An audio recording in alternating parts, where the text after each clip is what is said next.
হাতে গোনা আর কদিন, তারপরই খুশির ঈদ। তার আগে এক ঝাঁকা ঈদি নিয়ে দুয়ারে পৌঁছালেন ডানকুনির 15 নম্বর ওয়ার্ডের পৌরপিতা তথা সিআইসি কল্লোল বন্দ্যোপাধ্যায়। নিজের ওয়ার্ডের ইসলাম ধর্মীয় মানুষ থেকে শুরু করে শ্রমিকদের হাতে তুলে দিলেন ইফতার সামগ্রী। শারদীয় হোক কিংবা ঈদ, এভাবেই প্রতিবার মানুষের মুখে হাসি ফোটান পৌরপিতা কল্লোল বন্দ্যোপাধ্যায়। স্বাভাবিকভাবেই এই ঈদি পেয়ে খুশি এলাকাবাসীও। তবে সম্প্রীতির বাতাবরণের মাঝেই বিরোধীদের তির্যক মন্তব্যকে একহাত পৌরপিতার।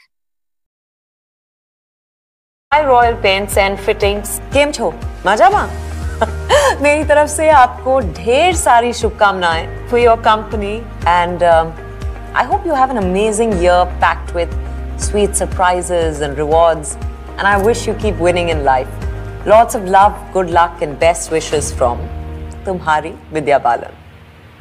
দেখুন আমরা তো এখানে ডানকুনির বুকে হিন্দু মুসলিম মানে সব ভাই ভাইয়ের মতো বাস করি। আর দেখুন আমাদের পাড়াটা হিন্দু অধ্যুষিত পাড়া, তাই মুসলিম মানুষের সংখ্যা কম, 40-50টা ফ্যামিলির লোক থাকে। তারপর আমার এই যে কনজারভেন্সির যে ওয়ার্কাররা আছে, আমার কিছু রিপোর্টার ভাই বন্ধুরা আছে, সবাইকে নিয়ে যারা একসাথে থাকি, এটা কিছুই নয়, 1 মাস ধরে কষ্ট করে রোজা পালন করে। তার জন্য একটা দিন একটু সামগ্রী তুলে দিই, যে পবিত্র ইফতার যখন তারা সারাদিন উপোসের পর জল গ্রহণ করে ইফতার ওই খাদ্য গ্রহণ করে, একটা দিন আমি বলতে চাই যে একটা দিনে মানে আমার পক্ষ থেকে একটা উপহার তাদেরকে সম্মান দিয়ে সেই জন্য তুলে দিই। আমার এখানে যেহেতু মুসলিম মানুষ কম, এখানে দুর্গা পুজোটা আমরা যেমন ঘটা করে পালন করি, সব কিছু করি। আজকে ঈদও আমরা একসাথে সবার বাড়িতে নেমন্ত্রণ থাকে যাই, কিন্তু একটা দিন তাদের বাড়ি গিয়ে আমি আলাদা করে খাওয়ার ব্যবস্থা করি না, তাদের বাড়ি গিয়ে একটা উপহার তুলে দিয়ে দীর্ঘদিন ধরে করে আসছি আমি এবং আমার এই টোটাল টিম। তা বরাবরের অভ্যেসের মতো এবারেও এটা করলাম। ভালো লাগে মন থেকে আমাদের সবার, যে তারাও খুশি হয়, আশীর্বাদ দেয়, এটুকুই প্রাপ্য। আজকে 60 জন ফ্যামিলির হাতে টোটাল তুলে দেবো। খুশির ঈদ সবাই আনন্দ করে পালন করুক।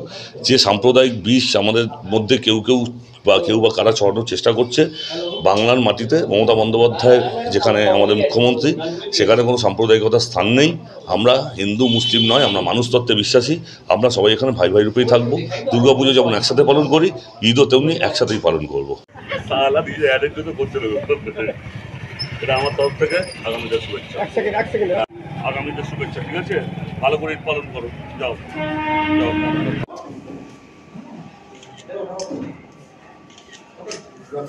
তুমি আগে রাখো। আগামীদের শুভেচ্ছা, অনেক কষ্ট করে রোজা পালন করো, তাই এসে গেল ঈদ। আমার তরফ থেকে যে প্রত্যেকবার ছোট উপহার, আজকে কিন্তু খাবে, ঠিক আছে? শেষের দিকে তো দিলাম আমি, তাহলে মনে রাখবে, প্রথমে তো ভুলে যাবে। আচ্ছা, না বন্ধ করো, আমি বলে দিচ্ছি। আমাদের এখানে দিয়ে যায়, কিন্তু সব সময়তেই যখনই যা আমরা দরকার হয় কথা বলি, ও ঠিকই সব সময় ঠিকঠাক করে। আজকে তো ইফতারি দিতে। আচ্ছা, তো প্রতি বছরই দেয় এটা। আচ্ছা, বাড়িতে এসে দিয়ে যায়? হ্যাঁ, বাড়িতে এসে দিয়ে যায়। আগামীদের শুভেচ্ছা, অনেক কষ্ট করে রোজা পালন করো, প্রতিবারের মতো আমার তরফ থেকে ছোট। খুব ভালো, তাই এরকম একটা কাউন্সিলর পেয়েছি, আমাদের সবসময় পাশে থাকে, খোঁজ খবর সব কিছুতেই আছে, সব ব্যাপারে আপনাকে সব ব্যাপারেই আছে। আমরা ঘরে বসে ফর্ম সব কিছুরই পেয়ে যাই। রোজার ইফতার দিতে এসেছে। প্রতি বছরই কি আসেন নাকি? এই 3 বছর ধরে দিয়ে যাচ্ছে আমাদের। ভালো থেকো, সুস্থ থেকো, আগামীদের শুভেচ্ছা, ঠিক আছে? বাড়িতে নিয়ে যাবো, সবাই খাবে কিন্তু, ঠিক আছে? ডিউটি শেষ হয়ে গেল, কি আছে? আগামীদের শুভেচ্ছা ভাই, ভালো করে শীত পালন করো। আগামীদের শুভেচ্ছা। মালগুলো তুলে ওয়ার্ড অফিসে চল।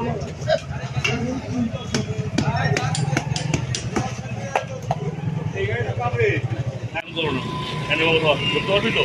ঠিক আছে, ভালো করে